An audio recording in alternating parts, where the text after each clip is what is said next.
Buenas tardes, bienvenido a un segundo programa de personajes históricos. Aquí estamos, aquí presente Francisco Javier Molina García, el profesor de los alumnos de segundo de la ESO en Valores Éticos.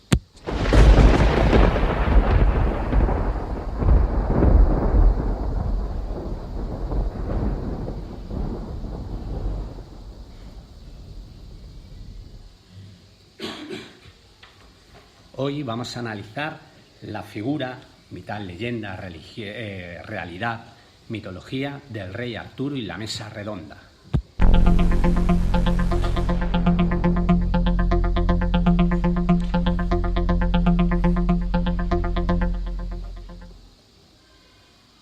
Para ello hoy nos acompañan aquí entre los contertulios Carlos, Iván, Candela y Paula, que van a analizar cada uno de los personajes, momentos históricos, acontecimientos que van a marcar esta leyenda.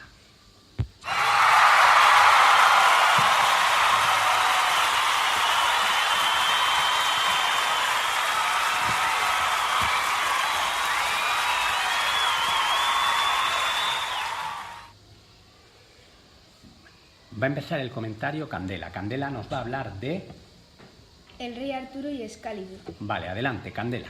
¿Quién era? Arturo nunca fue un rey, sino que escritos de la época sugieren que se trató de un guerrero de origen británico-romano que habría luchado contra la invasión sajona a Inglaterra durante el siglo VI. Textos de la época sugieren que tenía un alto rango militar y sus triunfos bélicos fueron legendarios, dando origen al personaje que luego apareció en diversos cuentos y libros que transformaron su persona en un héroe aventurero. ¿Qué hizo? El rey Arturo derrotó a los sajones y estableció un imperio en las Islas Británicas. En su relato aparecen figuras como el padre de Arturo, Uther Pendragon, y su consejero, el mago Merlín, además de elementos como la espada Excalibur. A los 24 años, Arturo va a Londres, donde caballeros de toda Inglaterra intentan sacar una espada de un bloque de mármol. Se decía que quien librase la espada sería el rey de Inglaterra. Todos los caballeros intentaron extraer la espada, pero Arturo, sin ser caballero, aún fue quien logra liberarla.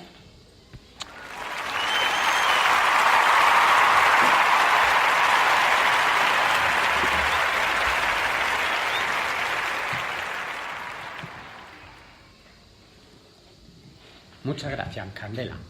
Bueno, a continuación, para completar esta visión, nos va a hablar sobre la mesa redonda Paula. Adelante. En la leyenda del rey Arturo, la mesa o tabla redonda era una mesa mística de Camelot, alrededor de la cual el rey y sus caballeros se sentaban para discutir asuntos cruciales para la seguridad del reino. En algunas versiones, el mago Merlín también tenía un asiento.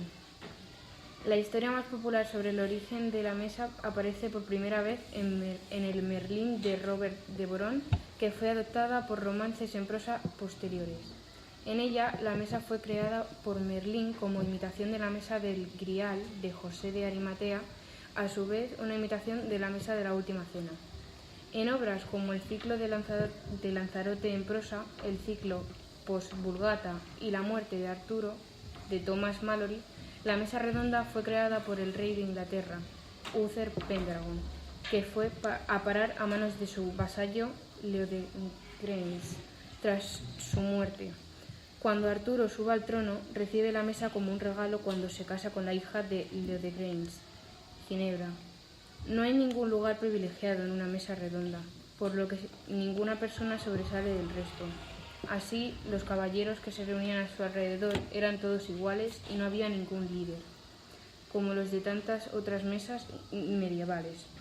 Hay indicios de otras disposiciones de asientos en círculo para evitar conflictos entre los antiguos grupos celtas. Sin embargo, podía inferirse la importancia de cada sitio en función del número de asientos que los separaba del rey. Quizá en cada reunión de Arturo dejaba que sus caballeros se sentaran aleatoriamente sin saber dónde se sentaría él cada vez. El asiento peligroso estaba reservado a caballeros de corazón puro. Formaban parte de ella Merlín, Gaius, Guinevere, Elian, Lancelot, Percival, Gawain y Leon, al castillo de los antiguos reyes. el grupo descubrió la mesa redonda, en torno a la cual los antiguos reyes de Camelot celebraban reuniones.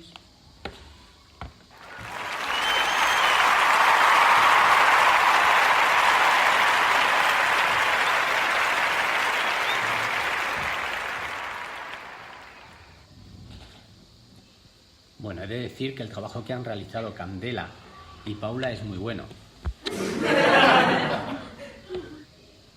No, en serio, he leído los trabajos antes de exponerlos y tanto los de Carlos como Iván, que vamos a ver ahora, como los dos que hemos escuchado a continuación, son trabajos muy buenos, con mucha investigación detrás y que a mí me han sorprendido gratamente, de verdad. Bueno, vamos a seguir por orden de importancia, no porque haya temas más o menos importantes, sino por llevar un orden más o menos lógico en el análisis del personaje. Vamos a seguir con Iván, que nos va a tratar los temas de... ¿Qué vas a hablarnos tú, Iván? Camelot y Lancelot del Lago. Vale, pues ahora cuando quieras, a ello. Camelot.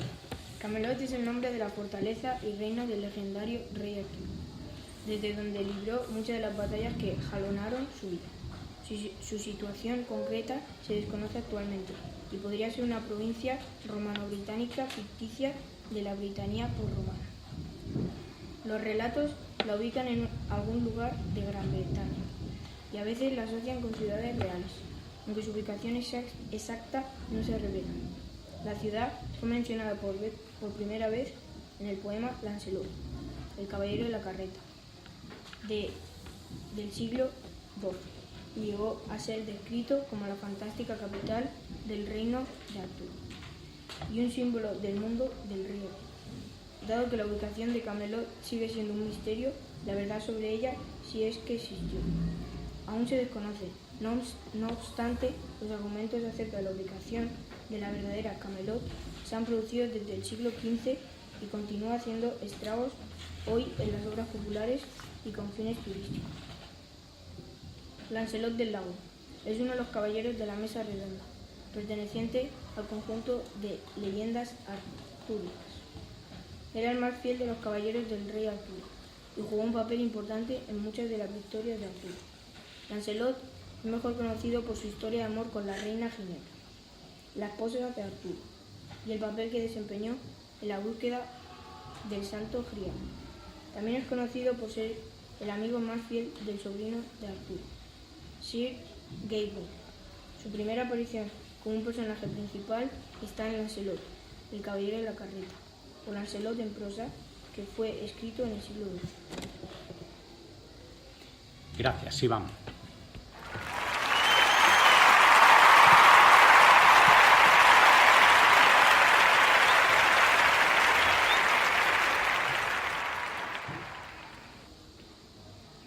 Bueno, para terminar y para cerrar el círculo, nunca mejor dicho, haciendo referencia a la mesa redonda, terminamos con dos personajes fundamentales también en la historia, que son el mago Merlín, ese personaje siniestro, que es la mano oculta que maneja los hilos detrás de todo, y la amada Ginebra, que engaña al rey Arturo y que tiene también un protagonismo principal en la obra. De ambos personajes nos va a hablar, para terminar, Carlos. Adelante. Merlín. Merlín fue un mago o druida galés que vivió presuntamente en el siglo VI y se trata de una de las figuras centrales del círculo artúrico. Es el mago más famoso de la historia europea e inspirador de muchos magos de la literatura universal. Merlín es una figura polifacética que personifica diferentes arquetipos del mundo mítico celta, como el druida, el bardo, el hombre salvaje, el chamán y el profeta. La historia de Merlín está repleta de misterios y como su vida está relatada principalmente por obras literarias o de poco valor histórico, se hace difícil señalar la fecha exacta de su nacimiento o de su muerte. Merlín fue engendrado por un demonio, un espíritu corrupto que se unió ilícitamente a una monja. Otras versiones sugieren que Merlín fue concebido por su madre sin ninguna intervención masculina. Finalmente, otros creen que lo engendró la fuerza mágica de la antigüedad. Por otro lado, una versión más apegada a la historia dice que Merlín fue hijo no reconocido de uno de los reyes de Britania, Aurelius Ambrosius, hermano mayor de Uther Pendragon. Merlín fue creado al principio para atraer a los humanos al lado oscuro que todo hombre guarda. pero se convirtió en guía espiritual de su época y en consejero de diferentes reyes. Es el mago más poderoso de la época artúrica. Se decía que Merlín se le considera el único hombre que se le ganó el respeto y la admiración de monstruos de la naturaleza. Fue un maestro de la poesía y de la literatura. Gracias a Merlín pudo Arturo reinar sabiamente sobre Camelot. Lo que sí es cierto es que Merlín fue un gran ejemplo y fuente de sabiduría para Arturo. Cuando Merlín era bastante anciano, conoció a una joven muy hermosa, llamada Nimue, y perdió la cabeza por ella. Le comenzó a enseñar encantamientos muy poderosos a cambio de que se le convirtiera en su amante. Incluso le edificó un palacio en el fondo de un lago y le dio el nombre de Dama del Lago. Con el tiempo, la joven Nimue empezó a temerle puesto que era el hijo de un demonio, y le preguntó el hechizo para atrapar a un hombre. Merlín se lo confesó, y la joven hechicera lo aprisionó para siempre en una prisión de cristal, de la que Merlín no podía salir, pero ella podía entrar y salir cuando quisiera. Ginebra era la esposa del rey Arturo y le fue infiel con Lancelot, uno de los caballeros de la mesa redonda. La leyenda asocia la infidelidad de Ginebra con Lancelot a la caída del reino de Camelot. De ahí que sea considerada como un símbolo de fragilidad, de la condición humana y de la perversión. En el contexto del mito de Arturo se señala que Ginebra era una con el reino y que con su enfermedad o malestar en la tierra y las cosechas se resentían. Tras el desliz de Ginebra con Lancelot, Bretaña cae bajo las invasiones de los bárbaros anglos y sajones. Según el mito, Ginebra sería hija del rey Leodegrance de Cameliard. El rey Arturo envió a Lancelot para que le traiga a Camelot para casarse con ella, y en el viaje ambos se enamoran. En cuanto llegan a Camelot, Arturo y Ginebra se casan, y Ginebra se convierte en el centro de la corte. Tiene en general buenas relaciones con su esposo, pero su enemigo con la bruja y media hermana de Arturo, Morgana, al expulsar de la corte a Guiomar, amante de Morgana y sobrino de la propia Ginebra. Morgana guardará siempre rencor hacia la reina y se transmitirá a sus hijos. Muchas gracias, Carlos. Muchas gracias a Carlos, que ha terminado, y a los otros contertulios que han participado esta tarde, Iván, Paula y Candela, os lo recuerdo, que han expuesto el trabajo en nombre de sus compañeros que han realizado una labor de investigación por detrás de ellos.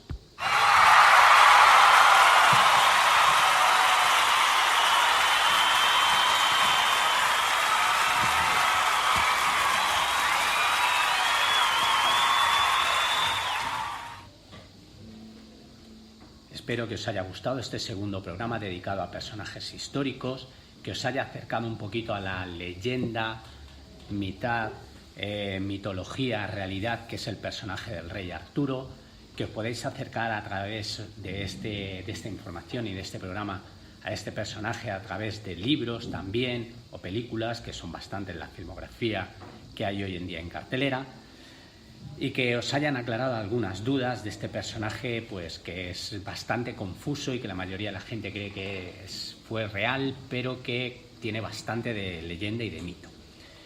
Me despido dándole gracias nuevamente a los contertulios y les emplazo para un nuevo programa de personajes históricos para la semana que viene, ya posterior a la Semana Santa. Muchas gracias y gracias por estar ahí.